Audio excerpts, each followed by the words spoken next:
Hello again and welcome to another video. Today we're looking at this 1st of March 2023, so on a 23 plate, Toyota Hilux double cab. This is the 2.8 D4-D engine, around about 208 PS, 204-ish brake horsepower, auto 6-speed gearbox, Invincible X, so top of the range, finished in Decuma grey metallic.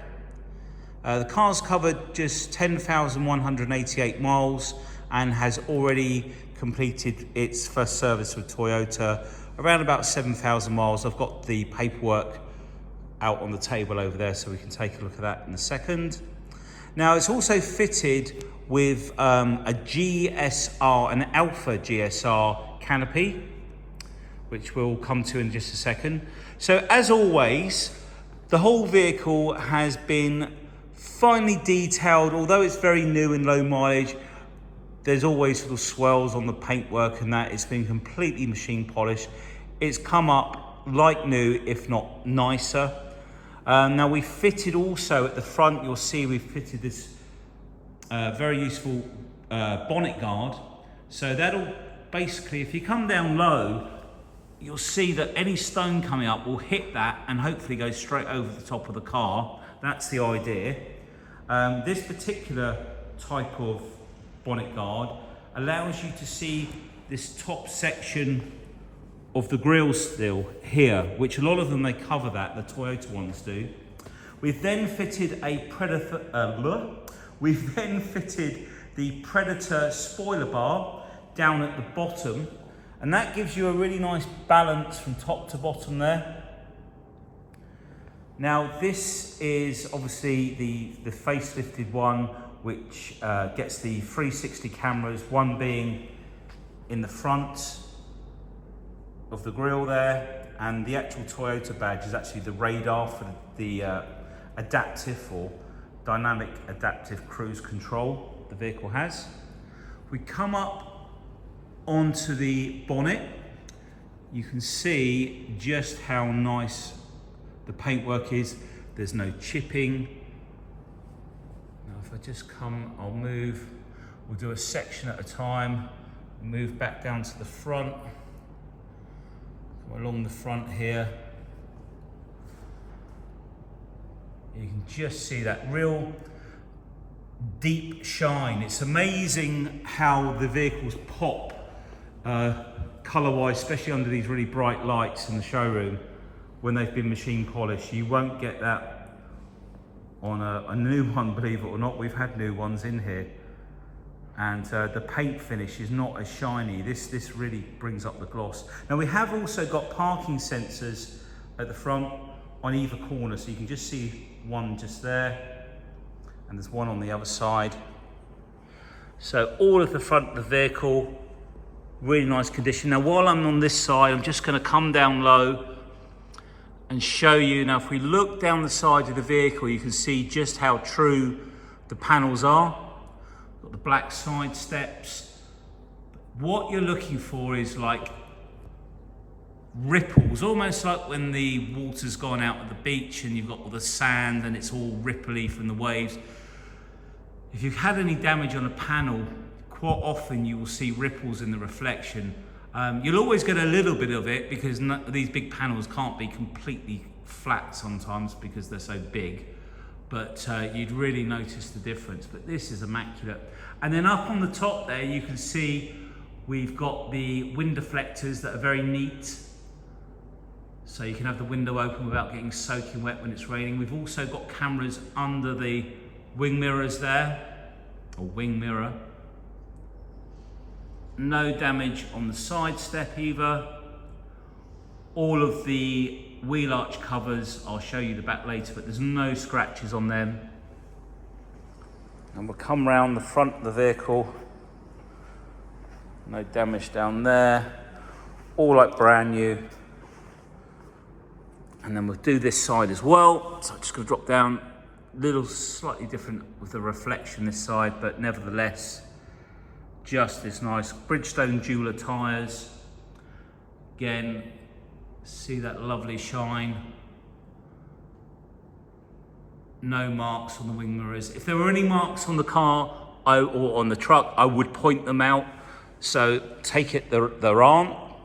We do walk around the vehicles before we do the video, and of course, when you're machine polishing it, you will notice anything on the paintwork. The windscreen is like new. There's barely a mark on it, to be honest with you. Generally, you get some little pitting from stones and that, but this one doesn't seem to have anything on it at all.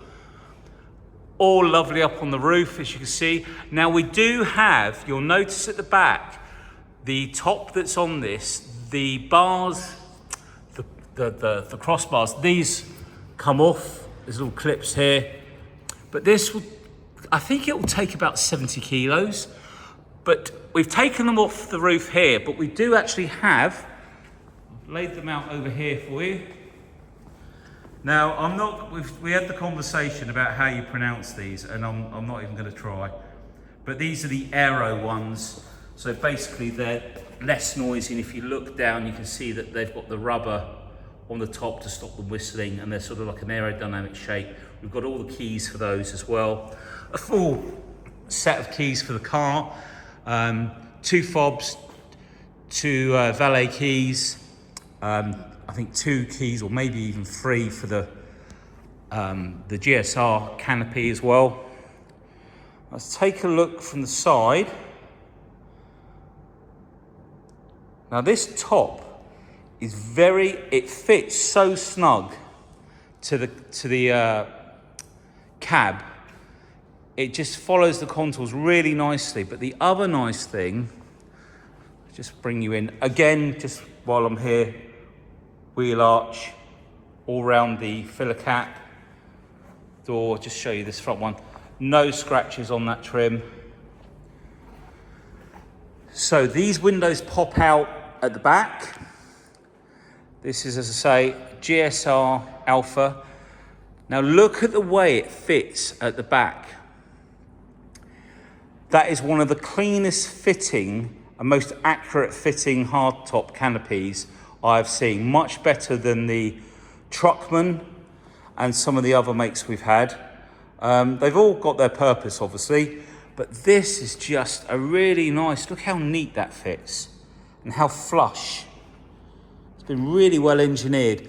And then when you go to pull out the handle, it just, everything, all the locks, and the biggest difference is the tailgate on it.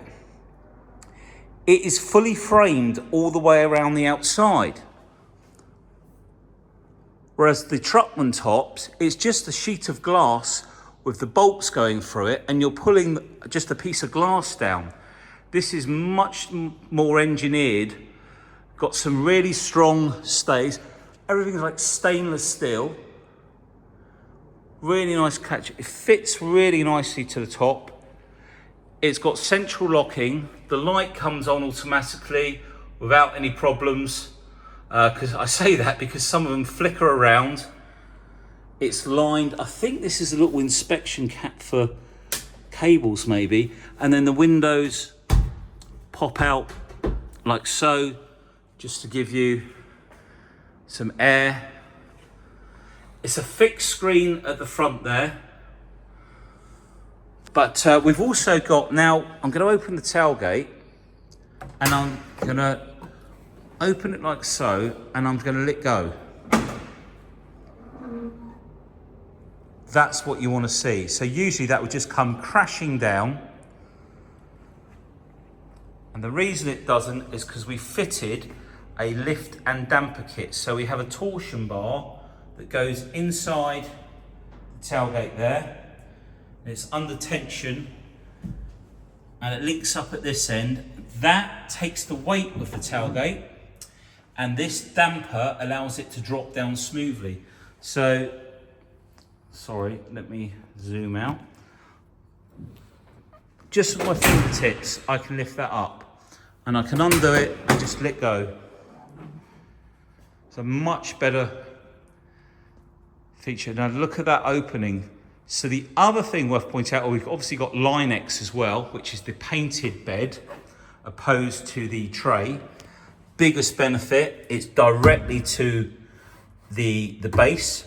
So there's no stones that can go under the tray, which in turn would scratch the paint. It would go rusty. You won't get that because this is directly onto the paint. There's no gap in between, obviously. Now the other thing, this has a much bigger opening. It's got a higher opening. You've got a lot more distance top to bottom. It's very slightly higher, and it just makes it a lot more practical for fitting things into the rear, because it sits just a little bit higher. It's very subtle, but it makes a big difference because a lot of them sort of slope down at the back. And I'd say you've got a good couple of inches. But it's a really good opening, and I'll definitely be buying these tops in the future to fit onto the ones that we buy that don't have any tops on them. This is my new favourite choice. But like I say, that's a really clean finish on the back there. And then down here we've got the Toyota 13-pin electric socket with the ball and pin, all fitted by Toyota. You've got the release lock here to pull the tow bar out. Rear parking sensors, of course there's a rear camera. It's situated just there. No scratches or dents on there whatsoever, and been fitted with the cover for the top, which is well worth having because that's the most common area of scratches and damage. Just come up onto the roof if I stretch up so you can see. So when those roof rack bars are on the front, you've got a real long, you know, if you need to put ladders or anything like that, kayak. Got vents here for breathe, to allow it to breathe internally. We also can fit some light covers to go over the rear lights and the front lights. Just going to pull out and show you this side of the vehicle. And Dan, when you get a chance, the number plate's falling off the front of the vehicle. I'm just going to pop the bonnet for Dan to grab in a minute while he's there. So 10,000, thanks Dan, 188 miles. We'll come back to the interior in just a second. And then if you get ready to open the doors, Dan, that'd be great. And then leave the key inside in case I need it. Thank you. So, engine bay. This is our 4-cylinder 2.8 direct injection turbocharged engine. Like I say, produces about 208 PS, which is around about 204 brake horsepower, 202, something like that, or 201. You can always check that out online. Really nice, clean engine bay. Let's take you all around. Now, the other thing about these Toyotas, you've got the AdBlue there as well, so that's where you can fill the AdBlue. Always use the AdBlue up. I mean, don't run it dry before you refill. Don't just keep topping it up when it's, you know, semi-empty or when it's halfway empty, because you want to replenish the tank with fresh AdBlue because it has a sell-by date on it. So you want to use it all up and then put fresh in. I was going to say something else and it will come to me in just a second, so I may as well just show you. All up there is nice as well. Okay, let's put this down. Now, what you want to do is just bring these down and just drop, because it'll fit into the catches nice and straight. You don't want to be trying to push down on the bonnet. Now we'll move around. So we've got keyless entry button on the door handle here, so we can walk up to the car, press that to unlock it, and press to lock it when you walk away. The key in your pocket. We've got obviously the leather interior on the Invincible X. Now all of the interior, we've checked around it, there's no damage. I think there's like a really, oh, there's nothing It's, oh sorry, we're out of focus. Come back, there you go. Yep, so, oh, let's just get this back in focus. There we go. There you go. How many times have I said that now? Okay. We've got the door plates down here. These always get some light scuffs on them. I mean, that's what they're there for. If you ever need to replace them, and the idea is you don't scratch the paint, but they always get scuffed, stones on your shoes, but these ones aren't too bad at all, in all fairness. And we've got the leather seats. We've got a set of mats in the vehicle. We've got cup holders either side of the vehicle. There's one on the other side there. We've got the two storage boxes.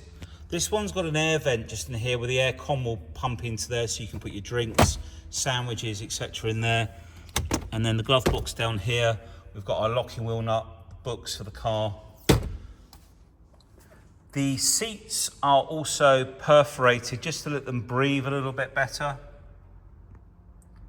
There we go. And again, all of the leather in really nice condition, all the way up to the headrests. Let's try and turn those lights off for a second. That's better. We've got a center armrest there as well. If we lift that up, we've got a 100-watt 2-pin plug in there as well. All of the gear stick area around here has been machine polished to bring it up like new again. They get like little fine scratches where people clean them with a cloth and there's like dust on there. So we like to polish it all up again, take out those little swirly scratches so it's all like new. It'll happen again, no doubt, straight away. All up here is in lovely condition as well on the dash. And then we've got our climate control, again down here, no damage. And then this is your USB, and then you've got two 12-volt sockets either side. I'll show you more of that when we come round. Just gonna come round to here. So again, just checking out the door card on the rear. No damage on there. The seal, carpets, back of the front seats, no damage, no scratches. These little tags here, perfect for your shopping bags, so your shopping doesn't go everywhere. Use them all the time, really brilliant. And then we've got a, if you pull this, the seat will come up. You can then attach this, we've got a popper, around the top, excuse me, trying to do this one-handed, of the headrests, like so. You can do the same with the other side, with the seat on the other side. In fact, Dan, can you take this? No. Just hold the seat there, it's fine. So I just wanted to come back out and show you. So with the other seat up as well, you can then put bags in there that you don't want to put in the back necessarily, just for added storage. Got these great handles up here as well as getting in and out. That's lovely, thanks, Dan. So we'll come round to the other side.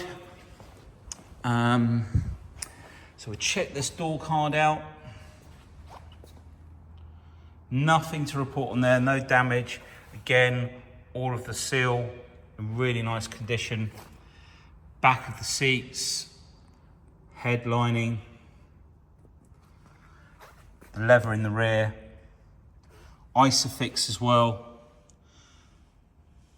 headrests, rear demist, some little hooks up there to hang your clothes on, cup holders, and just behind here there's an anchor point, and behind here there's like loops. So if you've got a child seat and you need to loop it at the back, it comes straight through the top of the headrest here for your tethering point. We've also got, this is the faces obviously, so this has got the rear heated seats, left and right. So no one in the back needs to get a cold bum. It's nice. No one's left out. So, anyway, driver's door card. So onto the driver's door card. Got enough room to put bottles in there, etc. The central locking button, folding mirrors, as well. Now we'll just take you around to show you the seat. So the driver's seat is electric. We've got airbags on the side of the seats as well. All of the leather again in really nice condition.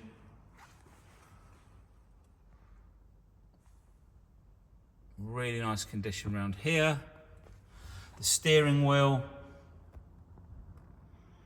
in really nice condition. We've got the handles. And then down here we've got a preheat button, top left. So when it's cold you can press that and the engine revs will come up and it'll heat the vehicle quicker. The park button on the right, top right, is for the parking sensors at the front. And then we've got the view button, bottom left, to bring the cameras on. And the one on bottom right is the manual DPF clean. So when it does a DPF clean, it will... In fact, Dan, you can shut that back door for me if that's okay. Cheers. Let me just move the seat back a little bit. We'll start it up for a second, actually. So in the center of the screen here, when the vehicle does a DPF clean, you'll get like a little graph with blocks in, and as it cleans, it will go up and Torridge the Beverly. Go through. It'll sort of cancel each block right down to 0, so that you know that the DPF filter has cleaned itself. So that's really nice to know. Now we've got cruise control down here. If I can move my legs in a second. Let's move the seat right back. So set, you push it down, and sorry, to turn it on, there's a button on the end. Set it by pushing it down, then you can adjust the speed by going up and down. You can see that I'll do that again. So you can see it come on, radar ready.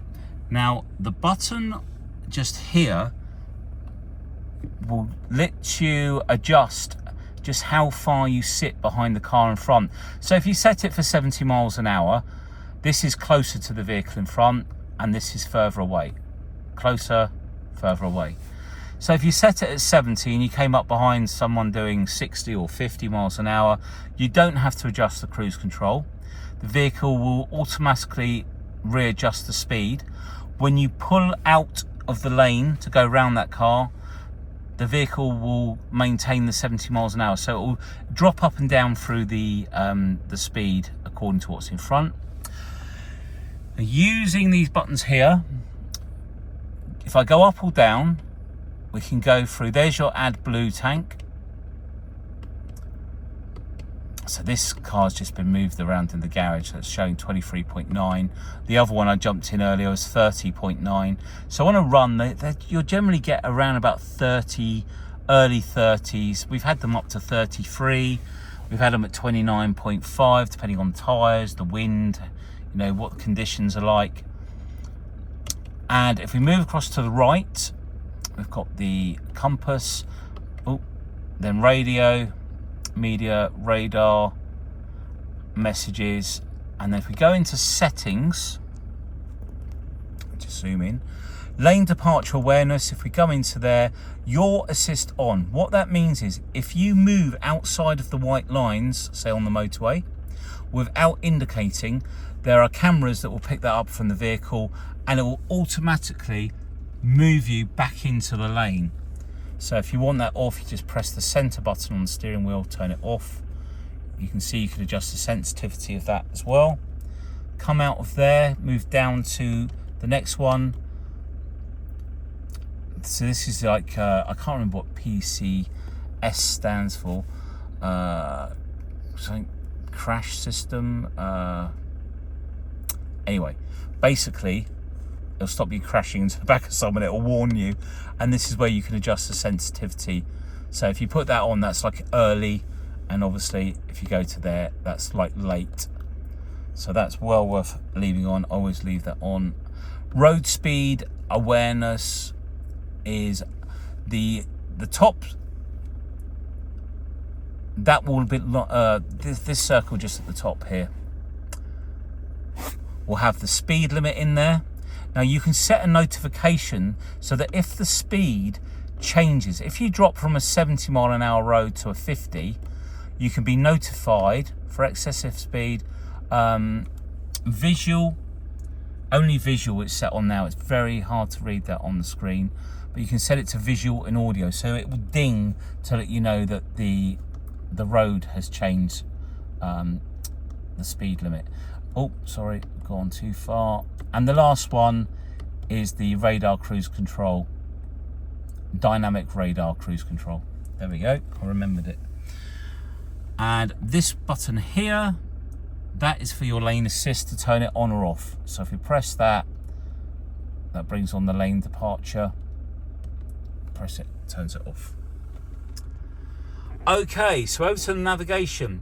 So what I personally find is the navigation in a lot of the Japanese cars, or that sort of way, they're all functional, they all work. They're not the same as like the European, the German cars, etc. However, we have got Bluetooth audio and Android Auto. When you use the lead down here, now a lot of these systems are quite sensitive to cheap leads. So you need to have a lead that has a really nice snug fit. And then when you go into menu, down here, obviously we've not got one plugged in at the moment, you'll have Android Auto or Apple CarPlay come up, and it'll bring your phone up on the screen. And at that point you can use Waze, you can use Google Maps, whatever you're used to. So you don't have to use the sat nav in the vehicle necessarily, but you've always got it just in case you haven't got a lead with you. And you can play all your music through there, of course, and other apps that you might have. But we've got the map there. Audio, you can go up to source. You've got your DAB channels. You can play the music via Bluetooth without the lead plugged in, still from your phone. Stationless sound system. You can change the sound level, etc. Channels, what's this up here? Track. Phone, obviously it's got Bluetooth, it's obviously linking up to my phone, so that's all there. And then we've got dual climate control. So this is the other difference. The other one had single dual control. This has the fan speed in the middle opposed to at the end, aircon there as well. Four-wheel drive system there, left and right heated seats. Stop start you can turn off just down here. You've got hill descent. You've also got the rear diff lock, which you can use when you go into low four-wheel drive. You shouldn't use any four-wheel drive unless you're on a slippery surface, because it's mechanically making everything turn together. So your outer wheel can't rotate at a higher speed to the inside wheel when you're turning. So you need to make sure that you only use the four-wheel drive on a slippery surface where there's a bit of give. We've got the speakers up here for the phone system, lights. We've got an SOS, glasses holder, handles up there. I think we've covered pretty much. We've got radio controls on this side. Come on, focus, get with it. What have I missed? Have I missed anything? Oh, right. So we've got eco and power button. So if you press eco, it brings it up on the top. Power, like so. Press it again, it turns it off. And then you've got 6-speed gearbox. Now when you come down into drive, just be careful you don't slip it over to the right, because that puts it into sport mode, which is like a sort of a manual mode. And it always drops in at 4th gear. You can push it forward to go up through the gears, pull the gear stick back to go down through the gears, but by having it on the left, which is where it should be, is in normal drive. So always bring it down onto the left as it states, because the sport is this side.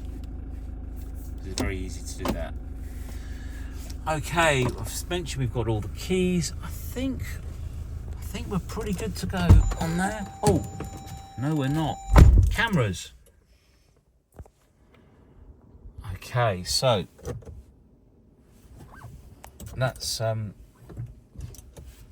move the key over so it can.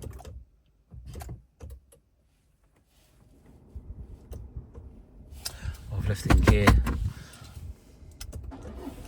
So let's bring it back on. We'll just have to wait for the screen to boot up, which just takes a second.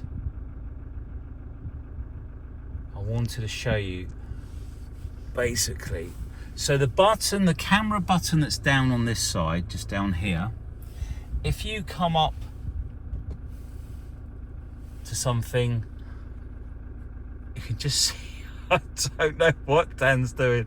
He doesn't know that we can see him, but he's noticed that the reg number has slipped off the sucker at the front. So he's just come over, covert style, like the SAS or something, to put it back on. Cheers, Dan. Anyway, so this is looking out the front and this is looking all around the vehicle. But you'll see here we've got auto. So if you press auto, when you drop down to a low speed, it will bring this camera up automatically, so you don't have to press the camera button down there. If I press the camera button again though, you can see that it's now looking forwards of the vehicle here, so you can see like the curb, etc. If we put the vehicle in reverse, it automatically brings up the rear camera, or we have a choice to have rear camera and all the way round. And we can also line up with our tow bar. You can have different features. When you move the steering wheel, obviously, this moves. So, we've done the cameras, I didn't forget. Okay, let's jump out.